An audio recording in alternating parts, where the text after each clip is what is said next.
Cette conférence va maintenant être enregistrée. Donc, concernant le conseil numéro 1, donc s'entraîner à la prise à l'oral, on a trouvé un petit exercice. Donc, ça va être d'essayer de convaincre le public avec quelque chose qui vous tient à cœur en faisant attention à votre élocution tout en étant convaincant. Donc, c'est très difficile comme exercice. S'il y en a qui sont intéressés pour le faire maintenant, bah, ça serait enrichissant pour vous et je vous invite fortement à le faire. Si certains ne souhaitent pas, bon, ben,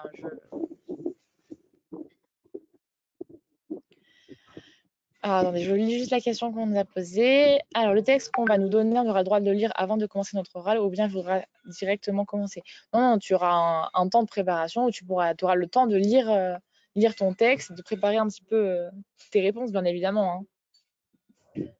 Du coup, moi, je vais donner un exemple. Par exemple, une personne qui adore les sushis doit convaincre tout le monde que c'est le meilleur plat du monde. Donc, je vous donne un petit exemple en quelques secondes de comment est-ce que moi je ferais pour convaincre. Si j'avais un public devant moi, qu'est-ce que je ferais pour les convaincre que moi j'adore les sushis et que tout le monde doit adorer absolument ce plat? Alors moi, mes arguments sont très très clairs. C'est que pour moi, manger sushi au moins une fois par semaine, c'est indispensable. C'est un plat équilibré. Il y a du riz, du poisson, de l'avocat, du concombre, ça peut être super bon. Le mélange des trois, c'est génial. On en trouve partout. C'est accessible à tout le monde. C'est même faisable maison. Alors moi, personnellement, je l'ai fait chez moi et c'est très pratique, c'est très facile. Et c'est encore meilleur que de les acheter. Et je n'ai jamais goûté un plat qui était aussi bon que les sushis. Donc, c'est un exemple tout bête, mais si vous croyez en ce que vous dites et si vous êtes persuadé que ce que vous pensez, c'est la meilleure des choses, bah, votre public qui pensera forcément la même chose que vous. Voilà, c'est pas forcément penser comme de la manipulation, mais c'est savoir être convaincant et convaincre son élocution. Alors, je retourne un peu vers les questions. On aura le texte avec nous pendant. Alors, attendez. Non, pendant l'oral, donc oui, oui, bien sûr.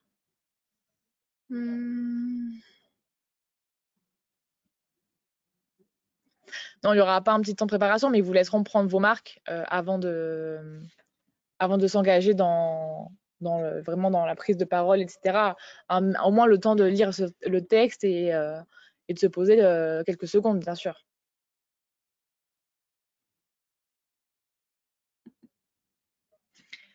Alors, est-ce que quelqu'un veut se lancer sur l'exercice d'avant ou ça ne vous intéresse pas de passer à l'oral devant tout le monde? Je ne vous demande pas forcément de mettre votre caméra, c'est pas forcément nécessaire. Ce qui est important, c'est votre façon de vous exprimer. Mais si quelqu'un est motivé, ça serait intéressant pour vous aussi de faire cet exercice. Ça vous entraînera, ça serait qu'un plus. Mais après, je ne peux pas vous forcer.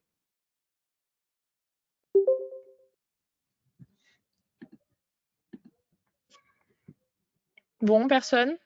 Vous n'êtes pas très sympa, hein?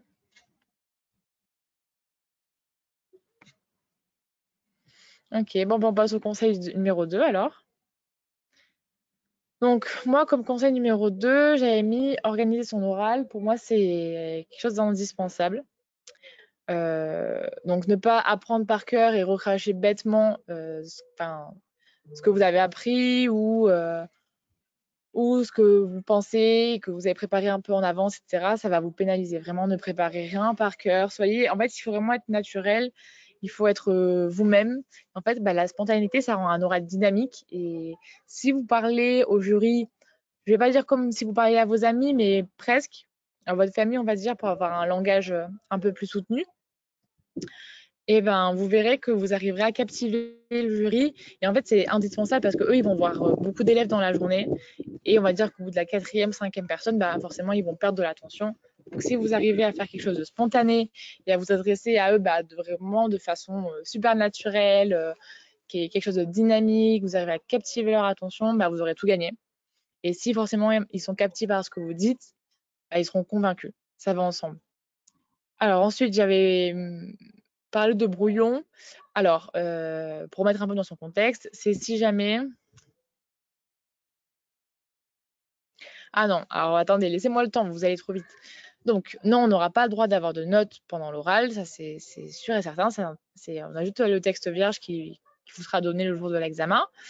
Alors moi, j'ai employé le mot brouillon dans ce contexte-là, dans le sens où, par exemple, pour les filières, vous pouvez déjà vous-même, chez vous, faire un espèce de brouillon. Comment vous expliquer? Pour organiser vos idées, pour vous savoir un peu qu'est-ce que je vais pouvoir dire le jour de l'oral, parce que si vous arrivez le jour de l'oral sans avoir préparé quoi que ce soit, sans avoir réfléchi à vos arguments, sans avoir réfléchi pourquoi est-ce que vous vouliez faire cette filière et tout ça, ça va être compliqué. Donc moi, je vous encourage fortement à préparer vos idées en amont, que ce soit pour l'oral blanc ou pour le vrai oral. Donc de faire un brouillon à la maison, on va dire, entre guillemets. Du coup, oui, c'est vrai que ne lisez pas votre brouillon, perd de son sens, puisque vous ne l'aurez pas avec vous. Mais si jamais vous vous entraînez chez vous avant l'oral blanc ou l'oral, moi, je vous conseille de faire un brouillon, que ce soit même pour les questions pour le texte, que ce soit pour les questions, enfin pour le texte ou pour la filière. Dans les deux, vous pouvez essayer de vous entraîner à la maison avec un brouillon, de faire d'abord avec le brouillon entre guillemets sous les yeux, puis après de faire en sans pour voir comment vous êtes à l'aise à l'oral.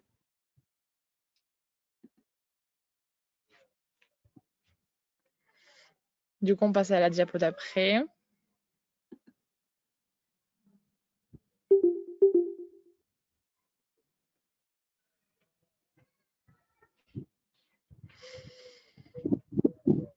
Alors, il y a une question. Moi, j'ai une question. Comment on explique un constat? C'est dans le diapo de la faculté. Alors, je ne sais pas ce que tu veux dire par ça. Enfin, j'ai vu le diapo de la fac, mais personnellement, j'ai pas vu cette diapo. Du coup, si tu veux prendre la parole pour dire ta question à l'oral ou m'expliquer ce que toi tu veux dire, je suis preneuse. Du coup, je te laisse soit prendre la parole, soit écrire dans le chat. Mais dans quelles circonstances expliquer les constats? Pour ta filière que tu as choisie ou par rapport au texte? C'est différent. C'est le plan recommandé pour les textes. Ah, ok. En fait, ce que ça veut dire, c'est que quand on va te donner un texte, ça va être un texte d'actualité dans la santé, donc quelque chose qui s'est passé récemment. Et en fait, un constat, c'est tu vas devoir rechercher dans ton texte un moment où on te dit on constate que, comme dit Lulu, on constate que machin. Généralement, ça peut être l'ANM ou ça peut être la HAS, ça peut être autre chose. Donc, c'est souvent une constance, quelque chose d'important, qui a constaté un problème quelque part. Voilà, donc expliquer les constats, c'est machin a constaté que, ou nous avons constaté dans le texte que le problème était, voilà, c'est ça. Montrer, expliquer les constats. Alors, mais avec le stress, c'est difficile de parler longtemps et pas trop vite en ayant juste des notes en mémoire. Moi, je fais toujours au plus court inconsciemment. Alors oui, tu fais toujours au plus court inconsciemment, ça c'est sûr et certain. Mais en fait, c'est l'entraînement qui va faire que tu vas réussir à argumenter. Alors c'est sûr que des notes de mémoire, c'est compliqué, mais faites-vous une note large et en fait, ça sera à vous du coup d'inventer entre grandes guillemets ce que vous voulez dire en fait le jour de l'oral. Je prends un truc tout bête, mais imaginons vous voulez faire médecine, et vous avez un premier argument, c'est votre rêve depuis que je suis toute petite. Vous pouvez parler très bien 1 ou 2 minutes sur cet argument-là. Vous racontez un peu votre vie, mais c'est vos arguments, c'est pourquoi vous et pas un autre. Alors non, c'est pas l'ordre. On n'a pas eu d'infos sur ça. Enfin, moi, je l'ai lu nulle part, donc apparemment la fac n'a pas donné encore son avis. Donc je ne peux pas te dire, je ne peux pas répondre à cette question pour la fac, je suis désolée. Du coup, pour le conseil numéro 2, donc il faut organiser son oral. Donc ça, c'est toujours pareil. Pour avoir un brouillon efficace, moi, bien sûr, je parle de brouillon à la maison quand vous allez vous entraîner. Parce que l'entraînement, c'est forcément quelque chose de clé. Donc, si vous vous entraînez, vous aurez un brouillon à la maison. C'est ça. Seront-on pénalisés si nous ne tenons pas les 12 minutes en entier, mais que notre oral est complet?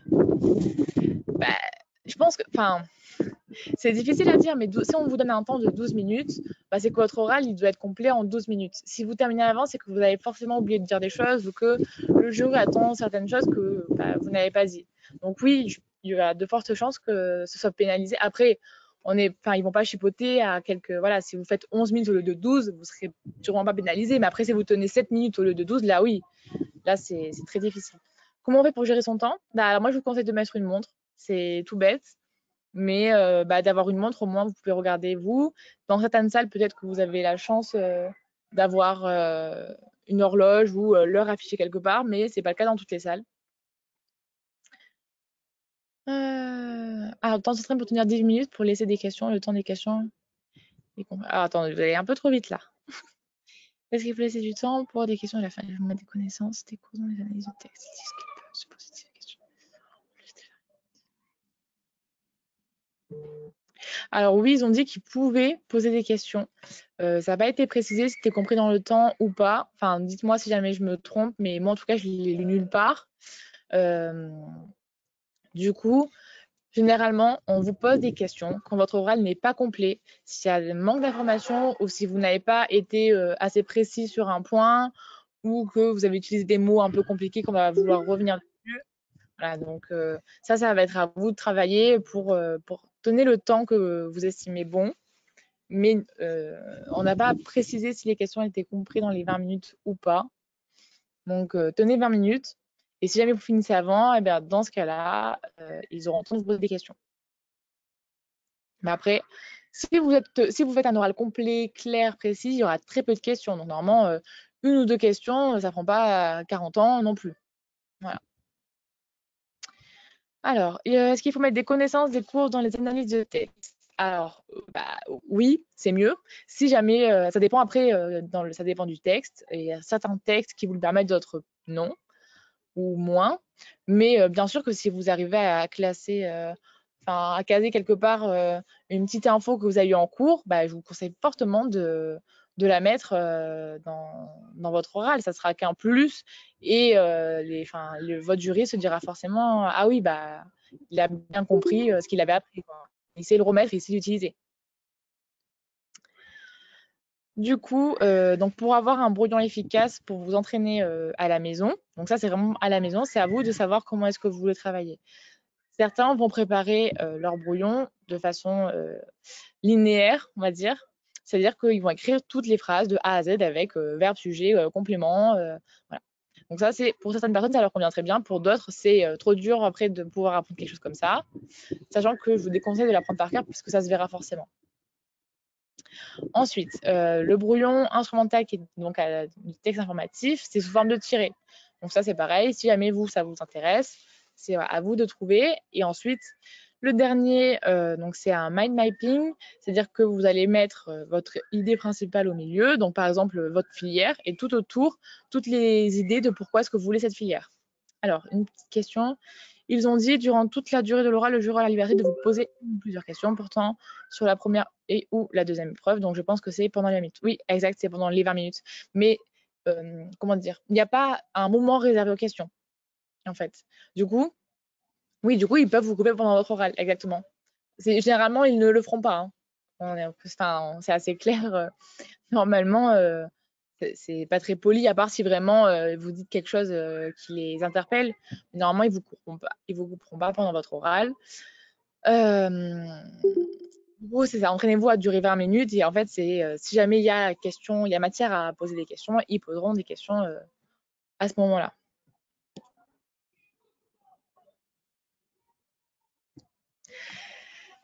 C'est la même histoire pour tout le monde. J'ai envie de dire, c'est 12 minutes. Je sais que c'est long sur un texte, c'est très long. Surtout quand on est seul à parler devant un jury. Je le conçois très bien. Et tout le monde est dans ce cas-là. Faut pas paniquer. Après, il faut justement, c'est le moment de s'entraîner à parler en prenant son temps, en faisant des pauses entre ses phrases, entre ses mots. Vraiment être posé et chercher un maximum d'arguments, un maximum de choses à dire. Voilà, mais tout le monde est dans le même bateau, entre grandes guillemets, mais tu n'es pas le seul à penser ça. Enfin, ne t'inquiète pas, je suis au courant aussi. Malheureusement, c'est pas le thème qui choisit et tout. Enfin, je suis désolée, mais va falloir s'adapter et il faut trouver des arguments, il faut réussir à parler pendant 12 minutes et à dire des choses pertinentes. Du coup, on peut passer à la diapo d'après.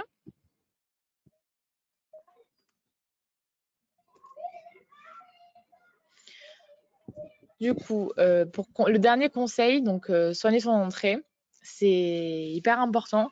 En fait, la première impression, elle est hyper déterminante. C'est-à-dire que lorsque vous allez rentrer dans la salle, c'est la première fois que le jury vous verra. Est-ce qu'on pourra avoir le PowerPoint? Oui, je le mettrai à disposition sur le forum si ça vous intéresse, sans souci. Donc je disais, la première impression, elle est déterminante, c'est vraiment la première image que le jury aura de vous. Donc si vous rentrez en étant habillé en mode jogging, basket, un peu un t-shirt pas très propre ou pas très bien coiffé ou avec un chewing-gum ou sans dire bonjour, bah là c'est foutu. Enfin, ça va être très très compliqué pour se rattraper dans la suite. Donc, avant de rentrer dans la salle, vous pouvez vous échauffer un petit peu, échauffer votre voix, éviter d'arriver au saut du lit si jamais vous passez votre oral le matin. Enfin, prenez un café et prenez le temps de bien être réveillé avant d'arriver à l'oral parce que sinon, ça se verra sur votre tête. Il faut être souriant. Malgré le masque, ça se voit quand même. On ne sourit pas forcément qu'avec la bouche, ça se voit aussi dans le regard, dans les yeux, etc. Donc, essayez d'être souriant, essayez d'être avenant, d'être poli. Et le maquillage. Donc oui, bah, bien sûr, vous pouvez venir maquiller sans souci. C'est pas du tout interdit. C'est pas forcément conseillé. Ça, c'est à vous de voir. C'est votre personnalité également. C'est à vous de choisir comment vous voulez venir. Vous pouvez être maquillé comme pas maquillé. Après, évitez de vous maquiller comme si vous sortiez en boîte, hein. Ça, c'est évident. Mais vous pouvez totalement venir maquiller sans aucun souci. Donc, réfléchissez à l'avance à votre première phrase. Euh, alors, voilà. Donc, réfléchissez à l'avance à votre première phrase, par exemple. Si vous arrivez et que vous ne savez pas quoi dire, vous êtes pris de panique, c'est la cata. Là, vous allez être stressé encore plus, vous allez dire pourquoi j'ai pas dit bonjour, pourquoi j'ai pas dit ça, mais j'aurais dû faire comme ça. Voilà. Donc, ça peut être quelque chose de tout bête, ça peut être bonjour messieurs, si c'est que des messieurs, bonjour mesdames, si c'est que des dames, bonjour à vous. Voilà. Ça, c'est à vous de choisir votre phrase, une phrase qui vous correspond, qui vous ressemble. Mais voilà, réfléchissez à l'avance, n'arrivez pas en panique sans savoir quoi dire dès que vous rentrez dans la salle. Et bien évidemment, très important, n'arrivez pas les mains dans les poches. Voilà, c'est indispensable. Ça fait pas soigner, ça fait pas très poli. Voilà. Et bien sûr que vous aurez des points aussi sur votre prestance et sur votre comportement.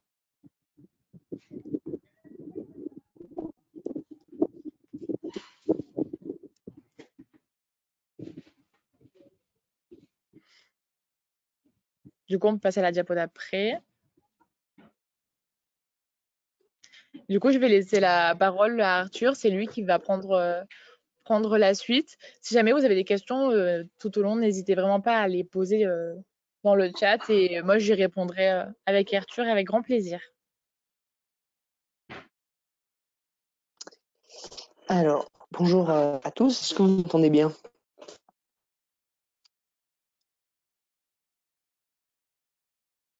Allez, super. Du coup, moi c'est Arthur, donc comme Mathilde m'a introduit là au début, je vais reprendre son poste l'année prochaine. Actuellement, je suis en deuxième année. Donc du coup, moi je vais vous parler de la communication donc avérbale. Donc c'est un petit peu la transition avec ce dont vous avez juste avant Mathilde de soigner votre anglais. La communication avérbale, c'est ce qui regroupe, en fait, c'est le langage de votre corps, en gros. C'est tout ce que vous allez dire à la personne que vous avez en face de vous sans lui parler. Donc, pour faire la distinction entre les deux, j'ai mis un petit tableau avec sous forme de tiret. Donc, dans la communication verbale, c'est donc tout ce que vous allez dire à la personne en face de vous, les mots choisis pour discuter avec votre interlocuteur, le débit de parole, qui est très important. Si vous parlez trop vite, si vous bafouillez, si vous avez des tics de langage, ça, la personne en face de vous, elle va le voir. Après, il faut savoir aussi gérer les phases dans l'échange avec la personne en face de vous, pas monopoliser le débat, laisser le temps à la personne en face de vous poser des questions si elle a des questions à vous poser. etc. Bon, dans ce cadre d'oral, c'est quand même vous qui allez parler essentiellement, forcément. Mais pour ménager, on va dire, cet échange, vous pouvez plus le marquer par des pauses, plus que laisser parler votre interlocuteur. Et donc, pour différencier, enfin, pour contrebalancer du coup la communication verbale et la communication averbale. Du coup, pour la communication averbale, on a la position des jambes. Alors, donc pour répondre à la question qui a été posée dans le chat, à mon avis, vous serez assis. Vous serez assis avec une table, vous serez d'un côté, votre jury de l'autre. Donc, du coup, la position des jambes est très importante. Alors, je ne sais pas si vous serez collé à la table ou si vous serez décollé, mais en fonction de votre placement, si vous avez les jambes croisées, si vous avez les jambes parallèles, c'est très évocateur en fait de votre état d'esprit. Et donc ça, faut l'avoir en tête parce que votre jury, il va vraiment faire très attention à la manière dont vous vous donnez. Et donc il faut faire en sorte d'avoir une position correcte. Pareil pour la position des bras, un petit peu le même principe. Si vous mettez vos bras croisés sur votre poitrine, en général, ça veut dire que vous êtes un petit peu en opposition, en désaccord avec la personne qui est en face de vous. Si, par exemple, vous êtes assis avec les mains dans les poches, ça vous montre un petit peu que vous êtes très intéressé, vous sentez très concerné par l'oral. Après, donc, vous pouvez mettre vos bras sur les accoudoirs, par exemple. Et pareil, il ne faut pas que ça fasse trop statue avec les deux bras très parallèles de part et d'autre de votre corps. Il faut que vous trouviez un peu un intermédiaire. Je ne sais pas si vous croisez, si vous mettez les coudes sur les accoudoirs avec, par exemple, les doigts croisés. Je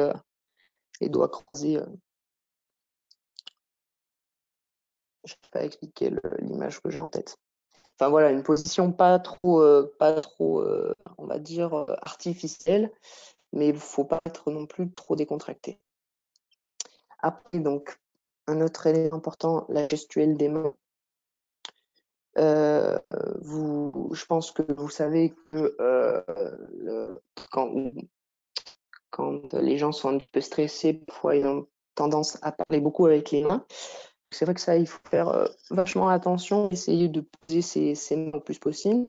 Du coup, ça revient à ce que je disais juste avant, avec la position de bras. L'avantage, c'est que si vous croisez vos doigts et vous posez donc vos deux coudes sur les accoudoirs, ça permet d'immobiliser tout ça. Et comme ça, c'est vite que vous bougez dans tous les sens, donc c'est plutôt pas mal. Alors, ensuite, dans l'expression non verbale, donc, on a également l'expression du visage. Alors, bon, vous passerez avec les masques, donc ça sera un petit peu limité. Mais c'est vrai que c'est au niveau du regard, au niveau de l'expression, au niveau du front aussi, parce que le visage, c'est un tout, il y a la bouche, les sourcils, les yeux, le front. Donc c'est vrai qu'il faut faire attention à pas trop... Enfin, faut faire attention, faut trouver un juste milieu, c'est un tout. Il ne faut pas être trop expressif au niveau du visage, mais il faut pas non plus être complètement statique et ressentir aucune émotion. Donc ça, c'est pour ça que c'est très important de vous entraîner. Le mieux, c'est de s'entraîner dans un miroir. Si vous avez la possibilité, comme ça, vous voyez en direct et vous savez si c'est too much ou pas assez. Pour la coiffure, donc c'est pareil. Il faut, alors, en général, c'est plus peut-être un peu les filles, pas quelque chose de trop ostentatoire, faire un truc assez simple, de manière à pas être trop, à dire pas trop de, attendez, je cherche le bon mot. Pour pas que ça donne une image trop superficielle. Il faut quelque chose de simple. Vous pouvez faire quelque chose de sympa, mais il faut que ça reste quand même assez simple. C'est un oral et un défilé de mode, donc faites attention. Pareil pour le maquillage, donc c'est une question qui avait été posée dans le chat. Bien sûr que vous pouvez vous maquiller. Après, il ne faut pas que ça soit trop. Voilà. Je ne suis pas un expert en maquillage. Les filles, vous savez plus que moi, je pense, le juste milieu entre se maquiller et pas maquiller du tout. il faut un juste milieu. Bon, le problème du rouge à lèvres est réglé avec le masque, mais c'est vrai que voilà, au niveau des yeux ou du fond de teint ou tout ça, faut faire attention de pas y aller trop fort. Donc le regard, je l'ai évoqué précédemment. Et pareil, donc Mathilde a évoqué juste avant, donc les vêtements portés, c'est très important. D'une part, donc votre entrée, ça va être important parce que bon, c'est la première image que votre jury va avoir de vous.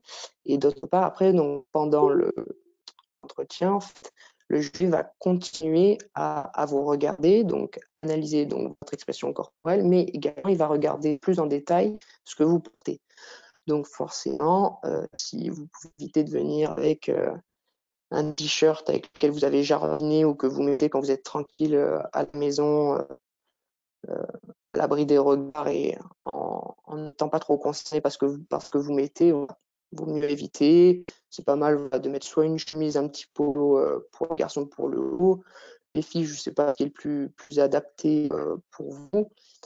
Mais voilà, faut faire un petit peu classe, mais pas non plus too much.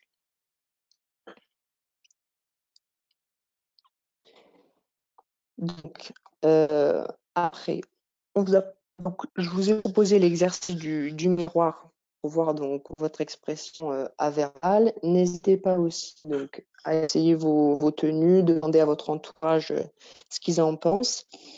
Après, donc, je vous ai mis un lien d'une vidéo en fait d'Oro pour les écoles de commerce. Je trouvais que c'était pas mal parce que la fille donc, qui passait, elle présente vraiment très bien. C'est-à-dire que il y a ce dont je vous ai parlé, donc l'attitude vestimentaire, l'attitude corporelle, et dans ce qu'elle dit aussi, la manière dont elle se présente, ce qu'elle a fait, son cursus, on voit que ça a bien été bossé en amont. Et donc, cette vidéo très intéressante, vous avez l'occasion de la voir. Je ne vais pas la mettre là parce qu'elle est un petit peu longue, qu'elle dure 20 minutes. Mais si vous avez l'occasion de jeter un coup d'œil, je pense que ça peut être pas mal pour vous.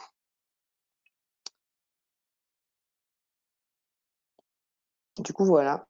Moi, j'ai terminé ma partie. Si vous n'avez plus de questions. Mathilde, je sais pas si tu veux reprendre la parole pour clôturer Yes, c'est le moment, on vous laisse 5 petites minutes, enfin au plus si vous avez beaucoup de questions, pour poser vos questions du coup dans le chat ou à l'oral si c'est trop long à écrire.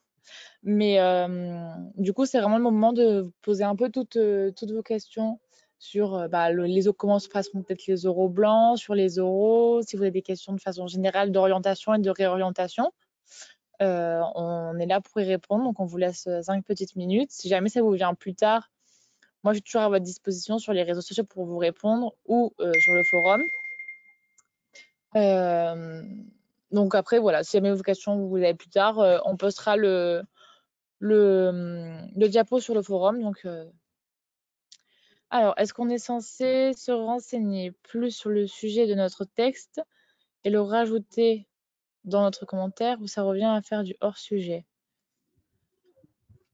Alors, ça dépend de ce que tu entends par se renseigner plus sur ton texte.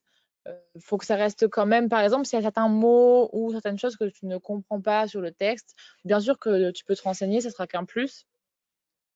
Ça sera qu'un plus et ça apportera un petit complément à ton analyse le jour de l'oral.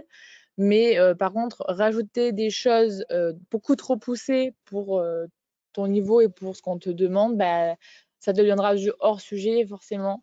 Du coup, tu ne seras pas forcément pénalisé, mais tu ne seras pas avantagé non plus.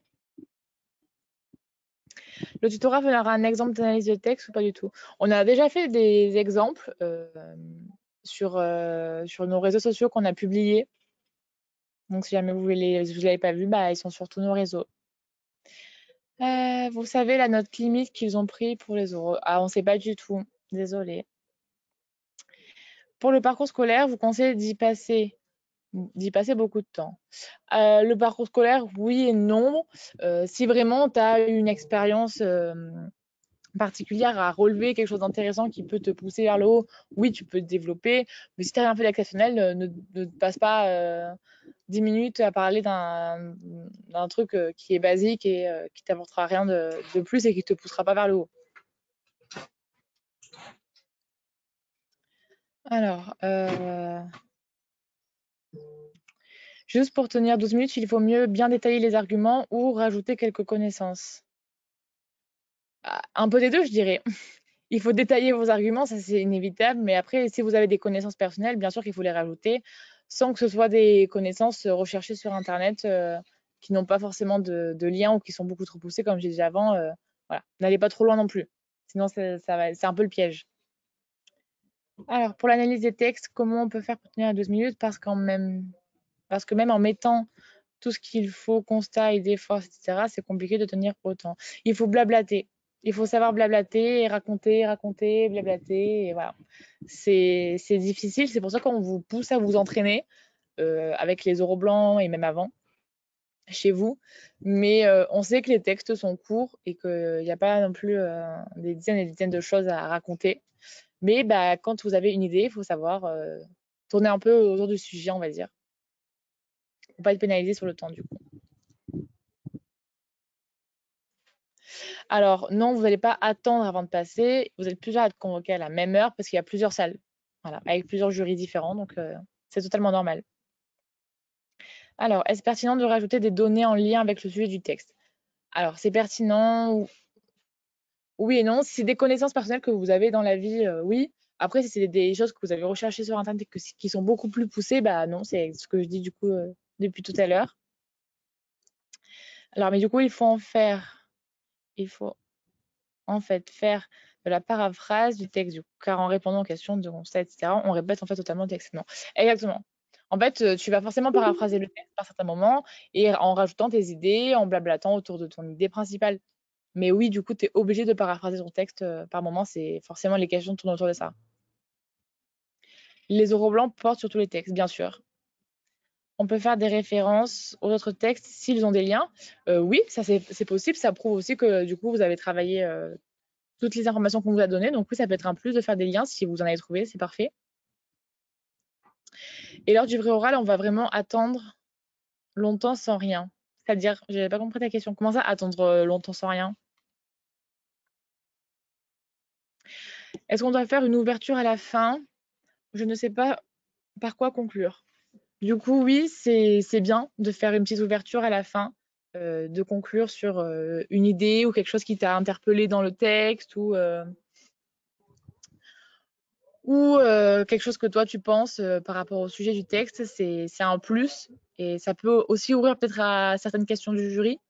Donc choisis bien ton ouverture pour le coup. Que sur les 10 premiers textes. Alors, est-ce que vous attendrez sans rien, sans téléphone, sans livre? Ça, j'en sais rien. Non, mais je pense pas qu'ils puissent vous enlever tout votre téléphone, enfin, tout ce que vous avez. Après, bien sûr qu'une fois dans la salle, vous aurez plus rien, mais quand vous allez attendre, normalement, vous êtes libre de faire ce que vous voulez. C'est comme pour l'oral du bac. Alors,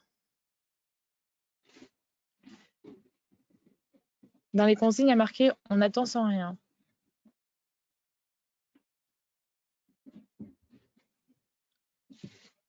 Bah, le truc, c'est que nous, on ne sait pas comment est-ce que la fac s'est organisée pour. Comment vous expliquer?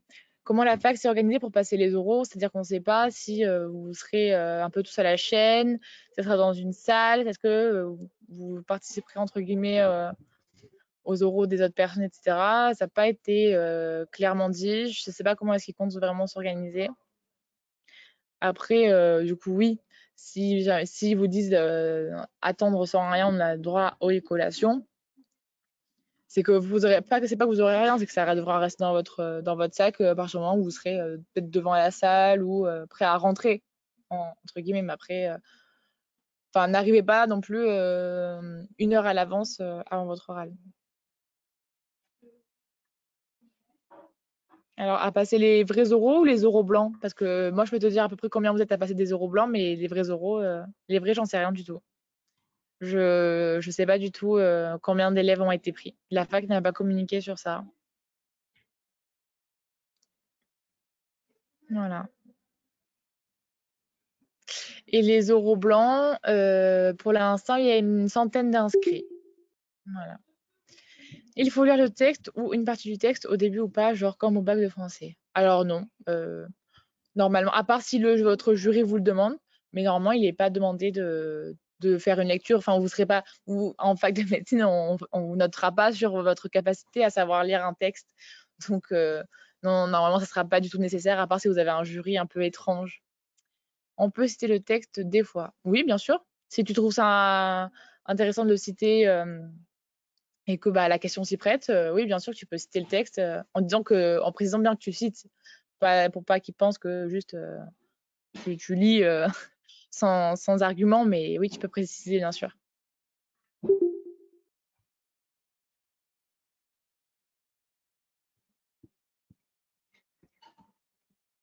Bon, bah, du coup, c'est la petite question. Je pense qu'on va s'arrêter là, hein.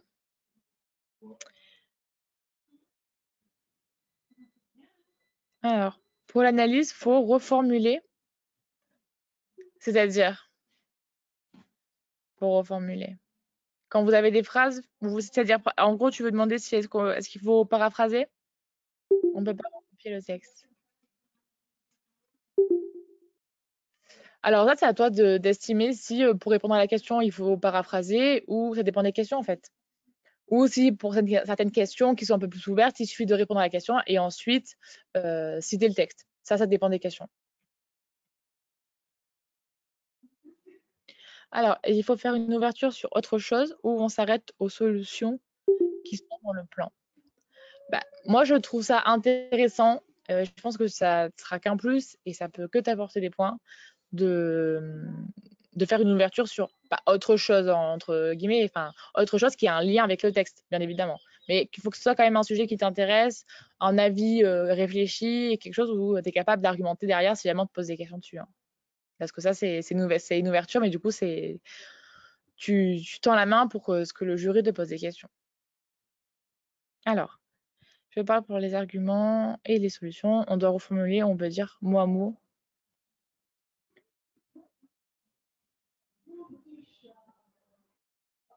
Non, tu peux dire mot à mot ce qui est écrit dans le texte, mais par contre, il faut mettre entre guillemets du coup. Voilà. Si toi, tu veux citer, tu peux citer, mais mets des guillemets, tout simplement. Oui, merci, mais c'est pas. Oui, c'est un plus. Apparemment, la fac n'a pas demandé clairement une ouverture, donc tu peux faire une conclusion simple comme tu peux faire une ouverture. Voilà, ça peut être un plus. Bah, de rien.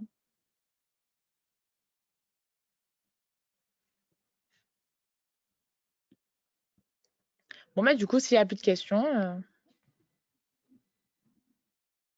je vous conseille de dire quoi en plus du plan qui est donné dans Parler.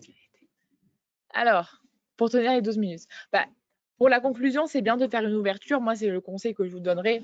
Après, dire des choses en plus que le plan conseillé, pas forcément.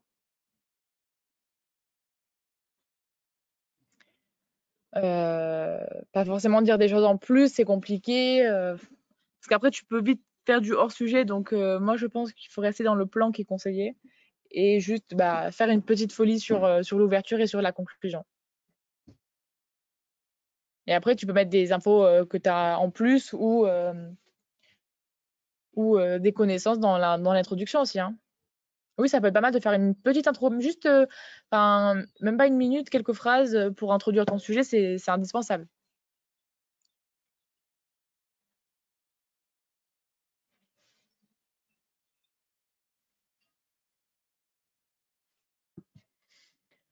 Alors, mais le entre guillemets à l'oral, on le dit comme on fait le signe, ça peut paraître bête. Alors, en fait, tu vas pas dire entre guillemets à l'oral ou tu vas pas le faire un signe, tu vas juste simplement dire, je cite le texte qui dit que blablabla, bla, quoi, tout simplement. Alors, si on veut médecine ou kiné, est-ce qu'on peut dire qu'on veut les deux?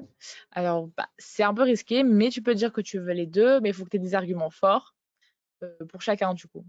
Parce que là, c'est quand même un peu risqué de dire ouvertement que tu veux les deux à juste titre.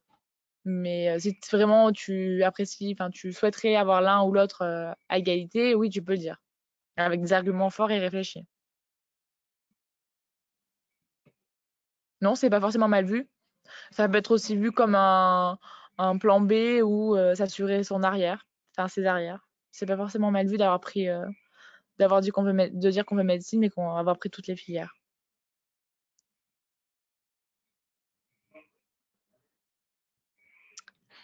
Voilà. Bon, ben, on va arrêter là, du coup.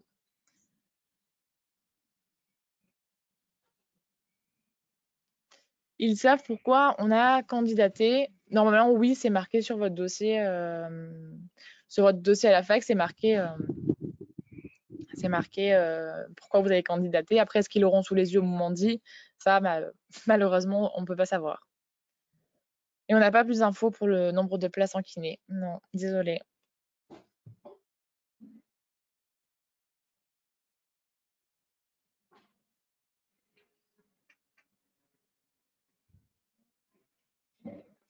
Oui, c'est anonyme l'oral. Donc normalement, ils n'ont pas votre dossier sous les yeux.